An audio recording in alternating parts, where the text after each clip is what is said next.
Welcome to the Unitarian Universalist Midwest Prairie Summer Service Co-op for 2021. As our congregations begin planning to reopen in-person gatherings this fall after our long pandemic separation, we take this opportunity for a series of virtual visits with some of our neighboring UU churches over the summer weeks. Each Sunday, you are invited to experience inspirational messages from a variety of our ministers, together with music and other elements that make our communities special. We hope that this morning's service will engage your thoughts and lift your spirits, giving you courage to make a difference in the world and helping to strengthen the connections that sustain us all.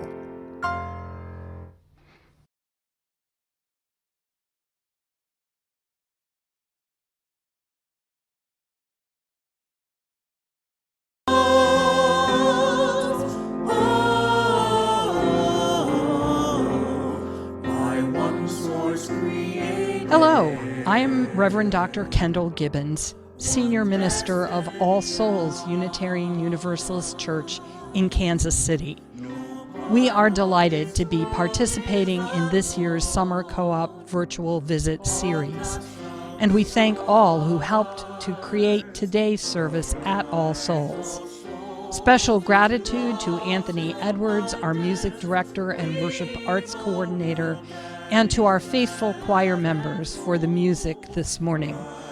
We are glad that you are with us today and hope that you enjoy your visit.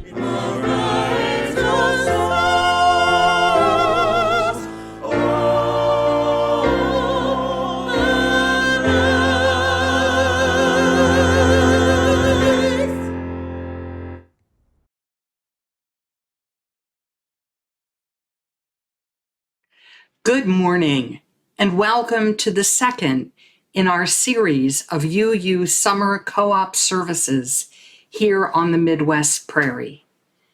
Welcome to those from our participating congregations and fellowships. Welcome to those checking us out for the first time, and to those checking back in after an absence. Welcome to those who have been on a long search, and to those who landed here by accident. Welcome to those who are grateful for the safety of virtual gathering, and to those who long to be back in person with their beloved communities. Welcome to young and old, queer and straight. Welcome to all colors and cultures, to all who diverge and all who conform, to all who would prevent and repair harm, to all who seek healing for the human spirit and the web of creation. Here in these covenant communities of memory and promise, we gather to learn the love that redeems us from both loneliness in the heart and oppression in the world. We celebrate the interconnections that bind us to one another and to the life of all that is. We seek to practice gratitude, to do justice, to love mercy, and to walk humbly on the path of our journey together. May this hour of reflection and renewal lift our hearts and inspire us with new dedication to serve the highest good. May the sunshine, the soft breezes, and the green vibrancy of summer bring pleasure to our senses and joy to our souls. May the chalice flame that we kindle this morning call us together in peace and power, uniting us across our separate spaces to build again the beloved community of freedom, justice, mutuality, and beautiful change.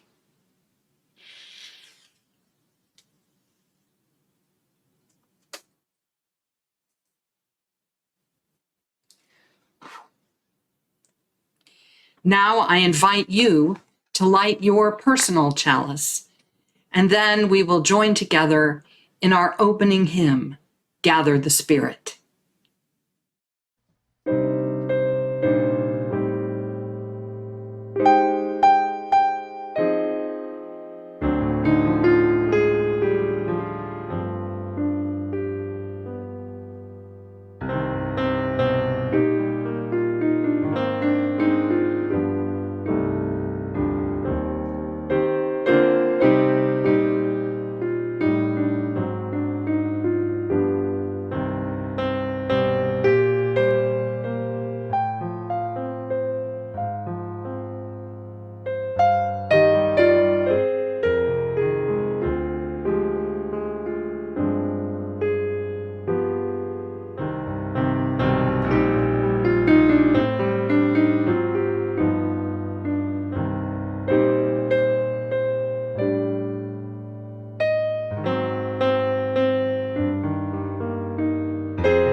Gather the Spirit, harvest the power, our separate fires will kindle one flame. Witness the mystery of this hour, our trials in this light appear all the same. Gather in peace, gather in thanks, gather in sympathy now and then. Gather in hope, compassion and strength, gather to celebrate once again. Gather the Spirit of heart and mind, seeds for the sowing are laid in store, nurtured in love and conscience refined, with body and spirit united once more. Gather in peace, gather in thanks, gather in sympathy now and then. Gather in hope, compassion and strength, gather to celebrate once again. Gather the Spirit growing in all, drawn by the moon and fed by the sun. Winter to spring and summer to fall, the chorus of life resounding as one. Gather in peace, gather in thanks, gather in sympathy now and then. Gather in hope, compassion and strength, gather to celebrate once again.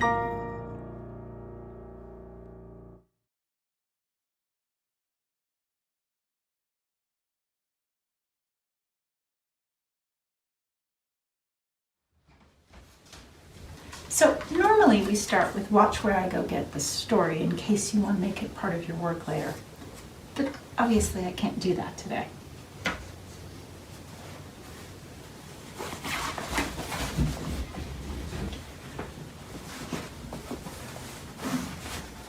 wonder what this is. Could be like a millipede maybe, or an octopus. I think I know.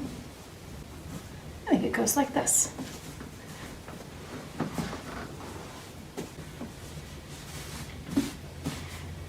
think we're ready to begin. So this tree represents Unitarian Universalism. This is the tree of our religion. And we have 1, 2, 3, 4, 5, 6, 7. We have 7 branches. That reminds me of our 7 promises. And the promises we make to each other to help us live in community.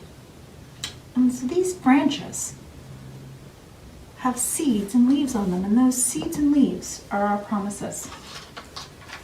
So our first promise is red. We promise to respect all people. And to help us remember this red promise, we like to think of everyone as a gift. So all people are a gift. We don't really know what's inside of them, but they're precious and special. And so we try to think of the red promise as a gift. So our next promise is orange. We promise to offer fair and kind treatment to all. Because if all people are a gift, then we want to treat them fair and kind. And this orange heart helps us remember to be kind. So red, orange, yellow. Our next promise is yellow. We promise to yearn, to accept and learn about ourselves, others, and the mystery. Now, yearn is meaning to sort of wish or hope. And so we're hoping to learn and accept about ourselves and the mystery. And this flame helps us remember that sort of fire, that yearning. So red, orange, yellow, green. Green is our next promise. We promise to grow by exploring what is true and right in life. And so sometimes exploring what is true in life and growing is hard, but we ask questions and we learn and we grow. And so we remember this green flower to help us remember growing. So next is blue. We promise to believe in our ideas and act on them. So in order to believe in our ideas and act on them, we have to listen to the little voice inside. And this bell helps us remember that. We also want to listen to other people's voices and what they tell us. And that's another part of the blue promise. So red, orange, yellow, green, blue, indigo. Now indigo is a special dark blue.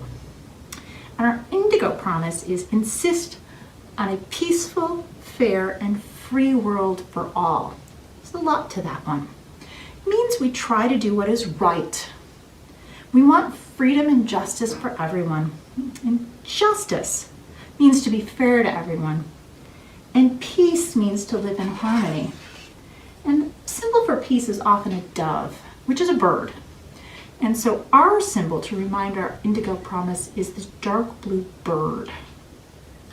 And so our 7th principle is violet, which is sort of a light purple. And that promise is value our home earth that we share with all living creatures. So just as we respect all people, we want to respect all the creatures on earth. And to remember that, we have this violet globe or world.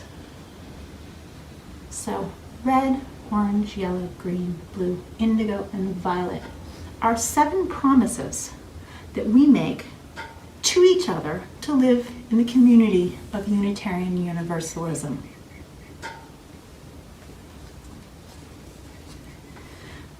But our promises have grown because they have the roots feeding us, and down there are our roots. And we have 1, 2, 3, 4, 5, 6. We have 6 roots feeding us. And our roots are our sources. Now, our first source is wonder and awe. And the symbol for that is this star with a spiral in it. I think it goes that way. So I'm going to put that down there. Our beliefs come from our sense of wonder. We learn by asking why. Our next source is people's story, and our symbol is this person with a little heart. Our beliefs come from the people of long ago and today whose lives remind us to be kind and fair. Oh, look, it's our kind heart. We learn by hearing their stories. So now our third is world religions. So we have lots of symbols for world religions. Maybe later you can look at this closely. These are symbols of various religions around the world. And our beliefs on how to live together come from all the world's religions. We learn from many cultures. So our next source has a Jewish star and a Christian cross in a heart. Because Unitarian Universalism came originally from Christianity, which came from Judaism. And our beliefs come from the Jewish and Christian teachings that tell us to love all others as we love ourselves. We learn from our past history, and so that's why we have a heart on this one. 1, 2, 3, 4, 5. So our fifth is reason and science. And our symbol for that, I think this is an atom. It comes from science. Our beliefs come from the use of reason and the discoveries of science. We learn by using our minds. And our last source is nature and the cycles of life. And the symbol for that is this plant with some grass. Our beliefs come from the harmony of nature and the sacred circle of life. We learn by knowing we are part of nature and the cycles of life. So there's our 6 sources and our 7 promises. Our promises come from our sources and what we learn from their stories, but it also comes from something else. In spirit play, that something else is the spirit of love and mystery that some people call God. And in spirit play, we represent that with a circle of sparkly or shiny gold. So our sources come from the spirit of love and mystery that some people call God. I'm going to put that down there. So all of our sources are roots of our tree of Unitarian Universalism. Feed our branches.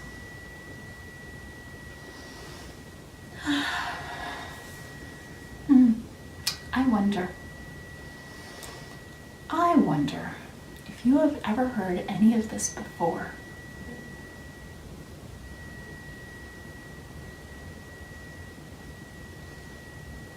I wonder which of these you like best.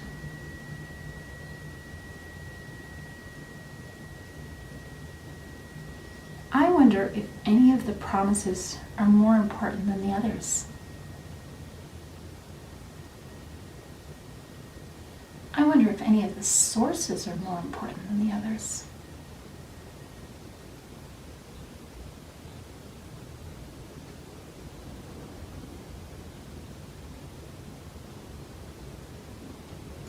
So watch how I put the story away.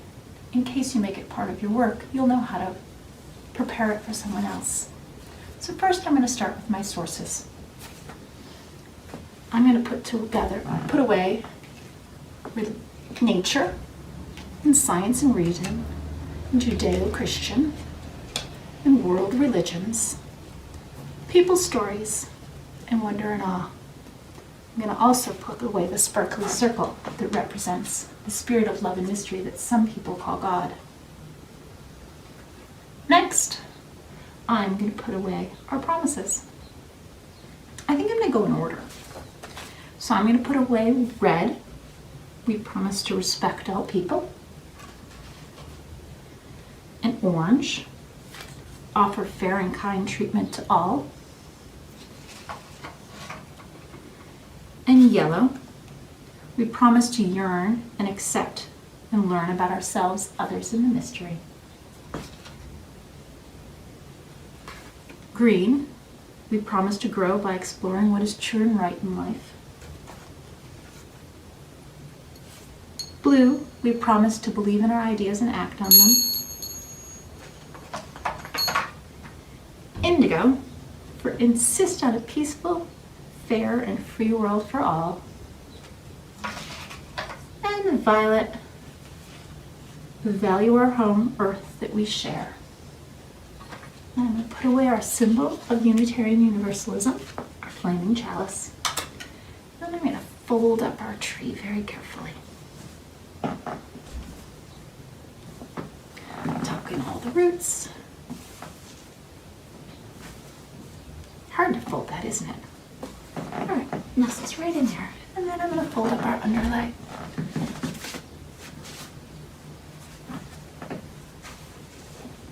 And I'll go put it on the story so you know where to find it.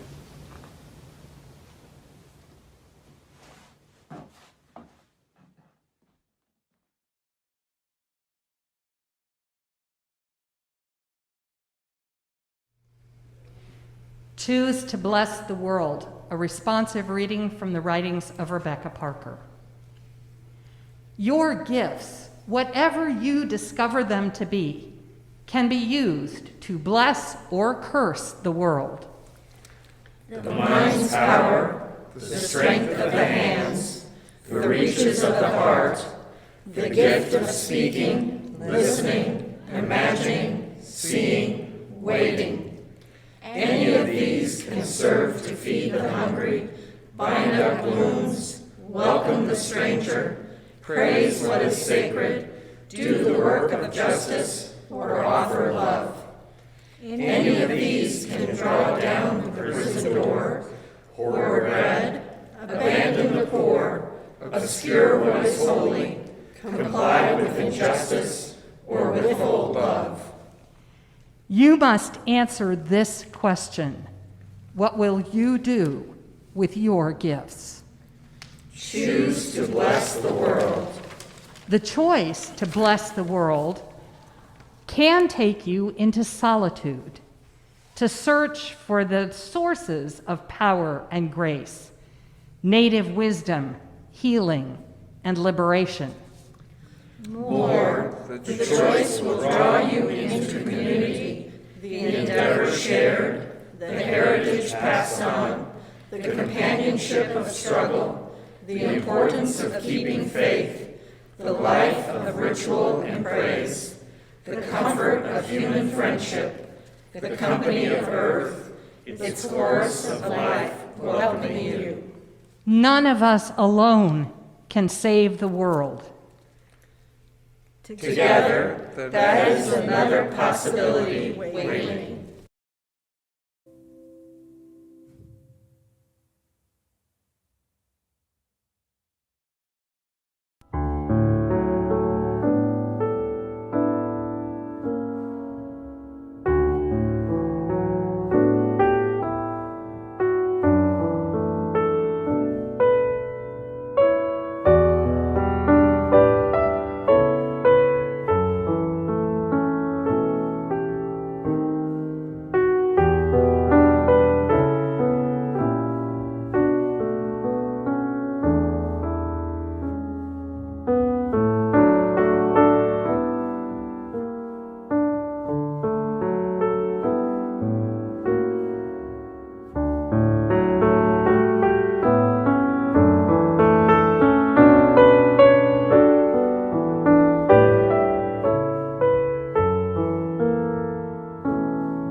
Good morning. My name is Russell Feldhausen. I'm a member of All Souls, and I currently serve as the Vice President of our Board of Trustees. Our board has recently been discussing the topic of stewardship, and we spent quite a bit of time discussing what the word stewardship actually means. As it turns out, that word can have many different connotations and meanings for different people. For me, good stewardship is about caring for the church and the larger community, making sure they both have the resources needed to do the good work and be the change that we all wish to see in the world. Many of us choose to support that mission by making donations of our time, our talents, and our treasures.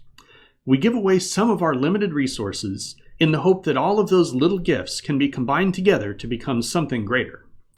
As we hopefully start to leave the world of the pandemic behind and look ahead toward what our new normal is, we should all take a moment to stop and reflect about what we want that new normal to be and how we can achieve it. The answer may be different for all of us, and that's fine. That's the beauty of all of this. We can each individually assess our own available resources and our desired outcomes and determine what would be the best option for us. You may have time to help cook and serve meals for those who need it. You may have the talent to help build a website or create a beautiful garden for everyone to dwell in peace with nature. Or you may have treasure beyond your own needs and choose to give some of that money to support the causes that matter most to you. Today, I ask you to think about the world as you wish it could be and what resources you have that could be given in support of that vision. Your support of both your time, your talents, and your treasure are all crucial toward the work of our UU communities building a better world. As we gather together this summer and share in these cooperative services, we have a chance to give back to the churches who invite us into their services, and I encourage you to do so. The offering will now be given and gratefully received.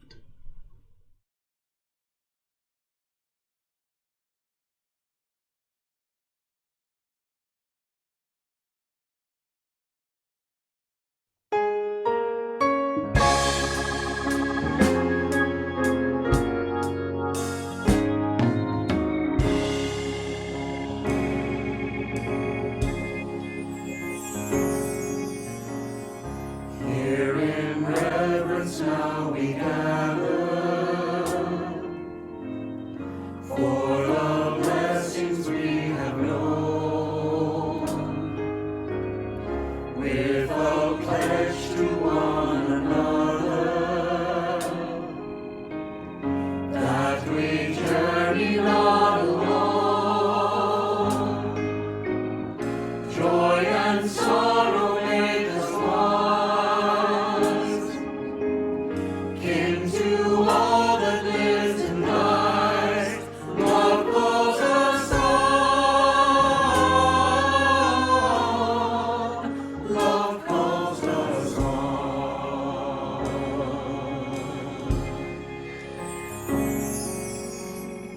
Words and deeds of those before us, waken here to keep us strong. Lend our voices in the chorus of creation's living song.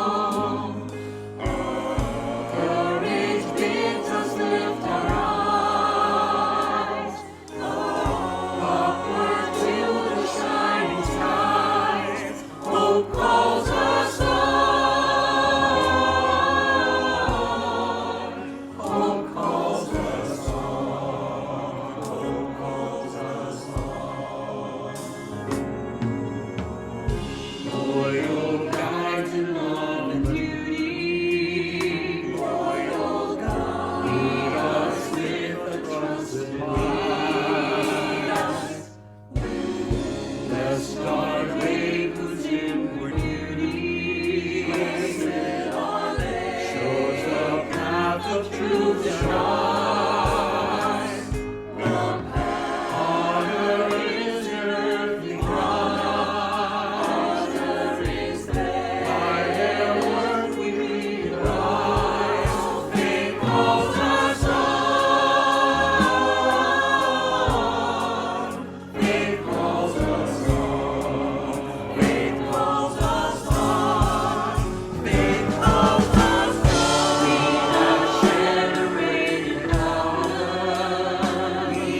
Let's say together the words of dedication for our offering. We dedicate our offerings and our actions to the mission at the heart of this congregation, to build a respectful, caring community, to inspire personal and spiritual growth, and to create change toward a just and compassionate society.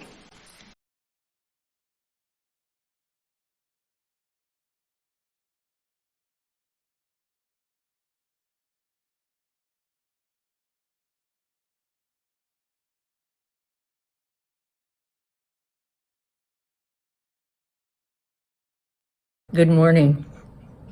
UU Minister Gretchen Haley wrote today's reading for our current times, especially for those of us who aren't yet gathering in person, but thinking about it. Calling together. We gather once again around computer screens and in pajamas. What was once clumsy and confusing has now become routine.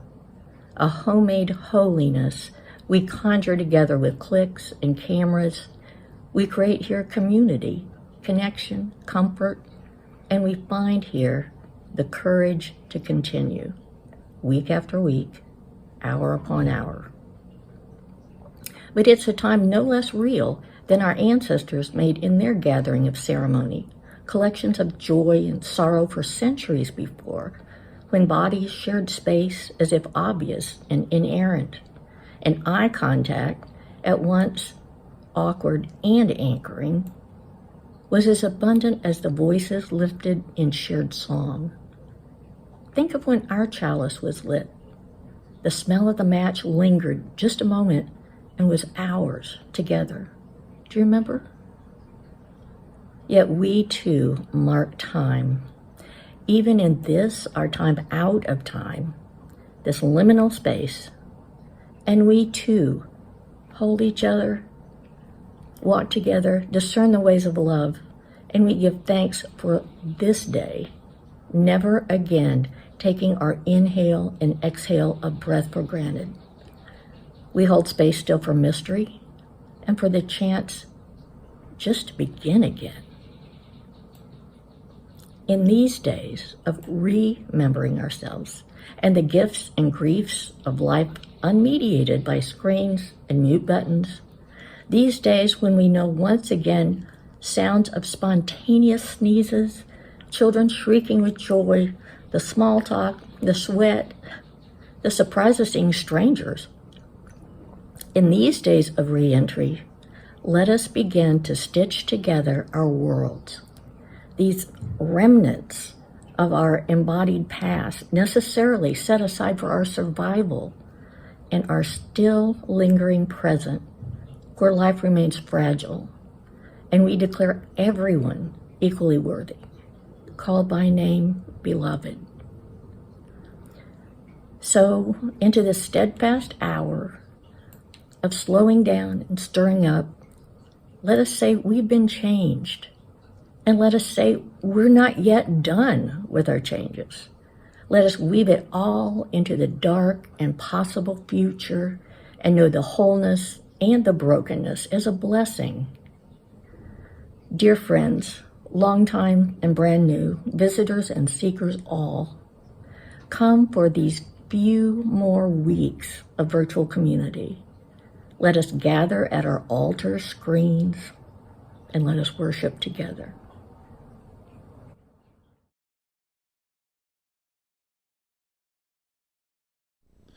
Good morning. My name is Scott England, and I'm a member of All Souls and a member of the All Souls Board. One of our readings this morning is by Brian Wren.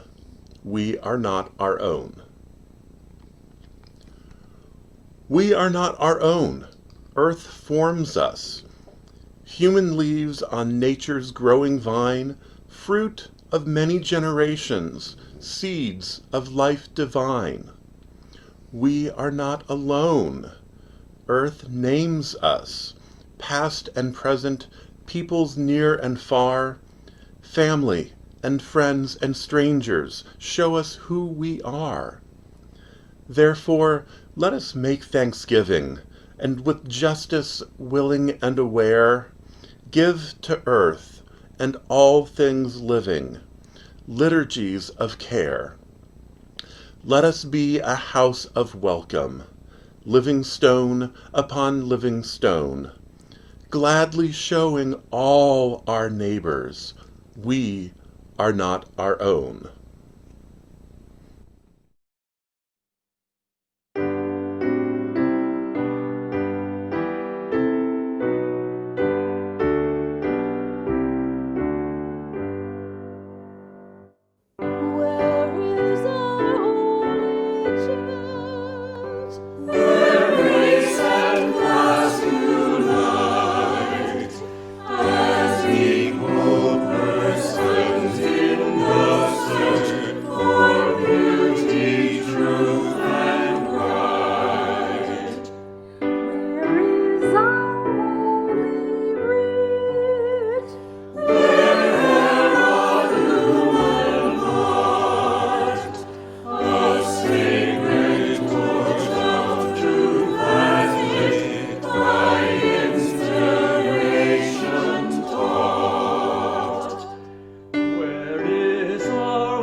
At one point during the past year, this post appeared on my Facebook feed.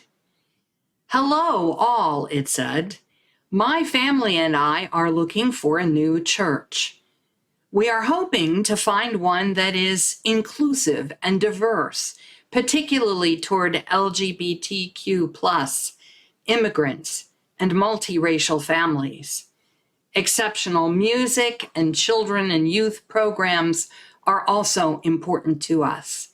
It would be a bonus if there is a choir, band, orchestra, or if it is within 20 minutes of our home. I'm starting to believe that we are hunting for a unicorn church. Do you all have any recommendations?" I find it sad that such a church should be considered a rare thing.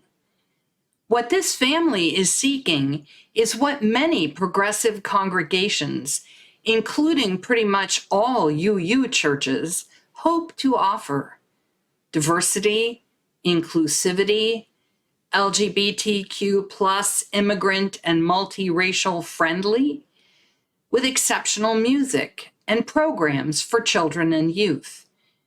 Such a religious community is something that I continue to believe many American families would value if they were confident that it actually existed and that they could find it. The original post does not specify whether the family searching for this church home is composed of or includes people of color, but they are looking for diversity in their religious community, a criterion which makes sense to me. We are more likely to grow in an environment which includes other people who are not just like us. Still, we have to be comfortable enough that we are willing to take the risks that lead to growth.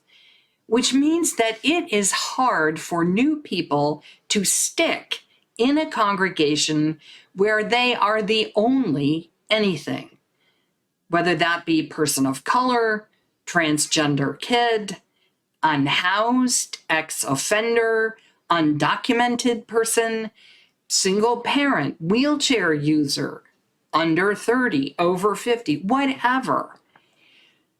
I wish that I knew some kind of programmatic answer to this dilemma. Every minister colleague I know wishes that. The line between self-involved and neglectful, leaving first-time visitors to fend for themselves and feel ignored, and the kind of fawning, creepy overwelcome that leaves them feeling singled out and stalked, is faint and infinitely permeable. Finding the right balance on a case-by-case basis is a kind of uncommon relational talent. There is no formula, only a sensitivity to subtle cues, discerning when to be forthcoming and when to back off, when to share your own excitement and when to listen for what someone else is seeking, when to probe for information to connect to, and when to respect the desire for anonymity in the moment. There are logistical courtesies that we can practice, making sure that both our real life and virtual signage is accurate so people know how to access what we offer. Remembering that although those who have been around for a while may already know this stuff, every week is Visitor Sunday, and someone new is trying to figure out what it's all about for the first time. We can eliminate barriers in our buildings and in our cultural assumptions so that we don't embarrass people with intrusive assumptions that they work, that they are married, that they can climb steps, that they go to school, that they have a standard address or constant internet access. We can learn to ask for and use preferred pronouns, for instance. There is, in other words, a sensible baseline that we need not fall below in our welcome. But that alone does not inevitably make us a house of welcome to people different from ourselves. What then are we to do? I want to suggest two systemic rather than strategic goals that I suspect would have the happy side effect of increasing our congregation's appeal to random visitors and church shoppers. I have always believed that people who work together in the service of a goal larger than themselves become connected. It's all but inevitable. Even when they are not necessarily happy about it, that kind of common project creates a rueful set of shared memories. Trust me, in 20 years or so, when a generation has risen for whom COVID-19 is as much of an abstract anachronism as the Spanish influenza of 1918, you and I are going to be buying t-shirts proclaiming, "I survived the pandemic of 2020." And no one who didn't share this past year will be able to join that particular historical club. So shared suffering will do it, but for my preference, shared aspiration is better. Everything that we do to serve our larger civic environment and create change in our society draws us into the fabric of community, both with one another and with people outside our group. Spend an hour putting together ham and cheese sandwiches next to someone, and you will have a new acquaintance. Do that every week for a year, and you will know something about that person's life, their circumstances and dreams and worries. and they will know something about you. They will miss you if you are not there, and be concerned. When you read a Facebook post about people who are hungry being fed, you will want to share that recognition with them. You will be pleased for them when their first grandchild is born or when they get a new job. The soft filaments of community will begin to weave. All of which is good and needful, but take it one step further. Go hand out those sandwiches at a picnic for the houseless and food insecure for several weeks. Don't bring an agenda. Just show up and let your attention be drawn to the people you see. Some of them will be volunteers like yourself, maybe from the local Methodist congregation or the downtown Episcopal Cathedral. You will start to figure out who our allies are out there with the food. Maybe people from traditions or communities you didn't think would care about these things. Other people you meet will be those you are there to serve. Some of them may be crazy, some of them tragic, some of them living such a different reality from yours that it seems like there is no way to connect. And so the first thing you learn is to suspend judgment. Then some will be touchingly kind to each other and embarrassingly grateful to you. Some will be cheerful and funny and patient in incredibly challenging circumstances. And you will start to realize that it is not all about you helping them. Then the headlines will have faces, and their anger in confronting harmful policy decisions will make sense to you and become yours.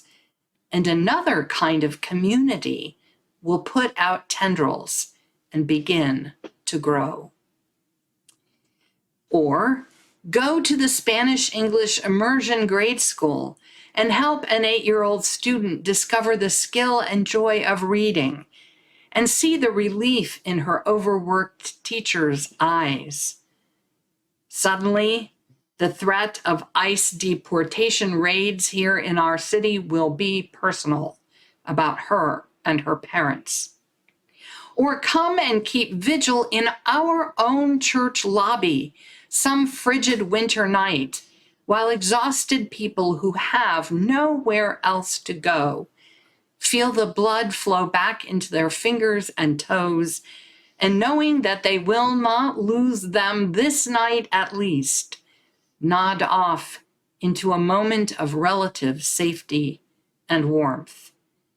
I predict you will read the pronouncements of the city council members with different eyes after a couple of those nights. Or if you prefer, join the demonstrators down at Town Hall Park and elsewhere. Listen to the organizers and the speakers. Tell stories of what it is like to grow up Asian American in your town. Or try to feed a family on $8 an hour. Or to bury your black son after a run-in with the police.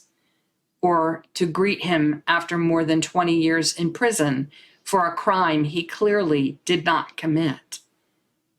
Go again the next time it happens, and the next, and the time after that, and start to recognize the same people after a while. Start to ask why the same tragedies keep happening. Or go attend the city council meetings themselves and watch millionaire developers plead that they need tax abatements for their multi-million-dollar project, while our neighborhood sidewalks crumble and our school teachers buy their own supplies out of their own meager paychecks. Do not, if you can possibly help it, do these things alone. Take somebody with you so that you can remind each other of why you came and what you learned. Take someone from your congregation and talk about what you believe in and what you might be called to do about it, and what it feels like to see your values become a little bit more real in the world. And when you meet a visitor at church on Sunday morning, by all means, invite them to sit with you or chat on Zoom sometime. Invite them to lunch after church, either there or at your favorite brunch spot, or offer to deliver their Sunday plus meal. But add something like, I'm part of a group that makes sandwiches to give away on Thursday evenings. I would love to have you join us. Or I'm going to a voting rights rally next Saturday. Would you like to come? Because here's the point. Even if they can't, or it's not their thing, it tells them something about what matters around here. It demonstrates that we have a focus beyond ourselves and our own comfort, even if we are, as has been said of our congregation anyway, primarily a white space, and always have been. Maybe we won't always be, but I would rather be a community of integrity and service and authentic goodwill than a congregation anxious to decorate itself with diversity while avoiding being transformed by real relationships. That's the unicorn church, the one that really wants to grow and change in beloved community, not just grow so that it can stay comfortably the same. The other systemic quality that would serve us well, in addition to being good public relations, is joyful generosity. I will never forget the person who once told a new members orientation group that he felt he had to try attending a particular congregation because he was driving by one time and everyone looked so happy as they were coming out of the service. As Maya Angelou has told us, people will forget what you said, people will forget what you did, but people will never forget how you made them feel. We are, of course, going to rejoice greatly when it is safe for us to gather in person again. But eventually the thrill is bound to wear off, and we will start to take it for granted again and get testy about the dozens of little human annoyances that are always present whenever people have to deal with other people. Now, I'm not suggesting that we all go around with big fake smiles plastered on our faces at all times. I've seen communities like that, and they are creepy. There is plenty to be genuinely angry and sad about in the world, after all. But I wonder if we can save just a little portion of that great celebration and gratitude of being reunited after all these months of separation and step back into it whenever we find ourselves challenged by the stress of change or the irritation of other folks' deficiencies. Can we remember what it was like when our hugs were risky and our singing was dangerous? Can we stay in touch with what a blessing it is to gather in person and breathe the same air without making each other sick? Can we remind ourselves to cherish the joyful gift of community, even as we confront the work and the friction of it? That is the unicorn congregation, the one that stays connected to both inner joy and outreach beyond itself, the one whose members are generous and faithful in their support because they feel themselves and each other changing and growing into the people they know they could be, and into the beloved community where each living stone upholds and supports the others to create a true house of welcome. where people and earth and all things living receive the liturgies of care that heal and bless. One great teacher almost 2,000 years ago said that we didn't have to search for it or wait for it, that community, said it was already here right now, within us and among us, if we just knew how to look. Said it was the poor and the downtrodden and the hungry and the grieving who knew it best. Said privilege was the exact thing that you had to let go of to get there at last. People have built a lot of fancy churches over those lessons down the centuries, but rare are the ones who take him at his word then or now. There is no perfect church, of course. Unicorns are mythical creatures, after all, and congregations are full of all too real, all too flawed people and ministers.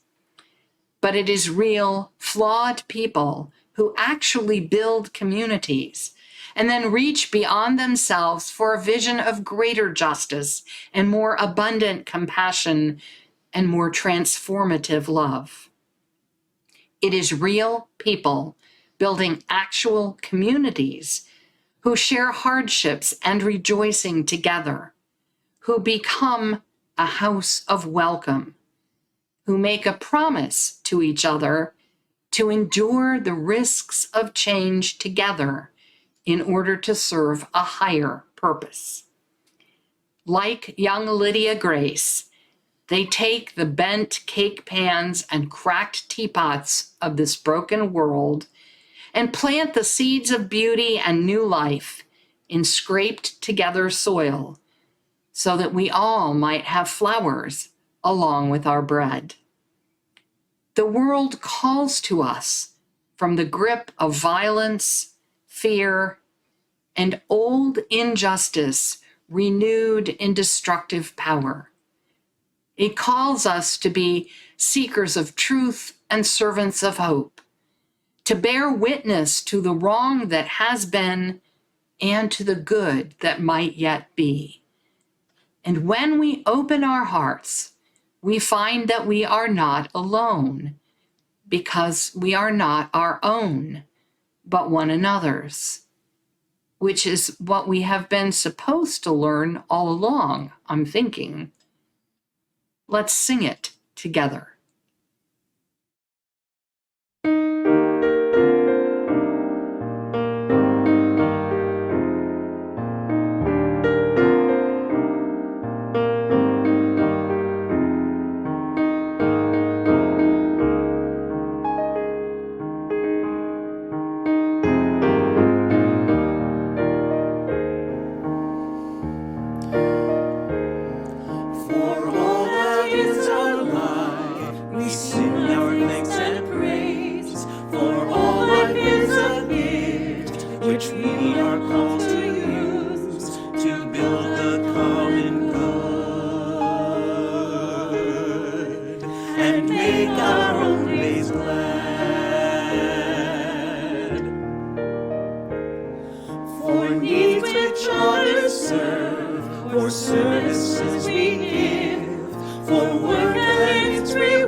Here, may the silken fibers of interdependence weave the bonds of beloved community thoroughly into our hearts and spirits. Here, may the liturgies of care redeem all tragedy into compassion and all suffering into righteous peace. Here, let us make thanksgiving and connection, that we may be a glad and generous people who live in belonging to the earth, to our neighbors, and to each other. So be it.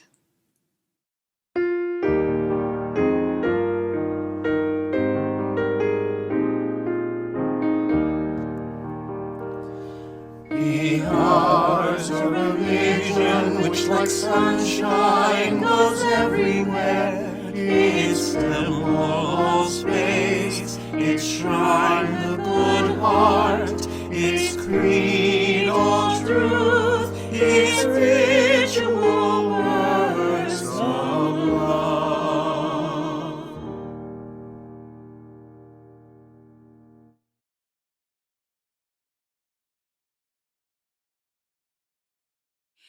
We extinguish this flame, but not the light of truth, the warmth of community, or the fires of commitment. For all these we carry in our minds and hearts until the time shall come when we will be together again. Thank you for being with us and helping to weave the web of connection this morning. I hope you will join us again next Sunday morning for another of our summer co-op services, when the Reverend John Lou Johnstone of Manhattan, Kansas, will reflect on the season of endings and beginnings. Take care, be safe, and have a great week, everyone.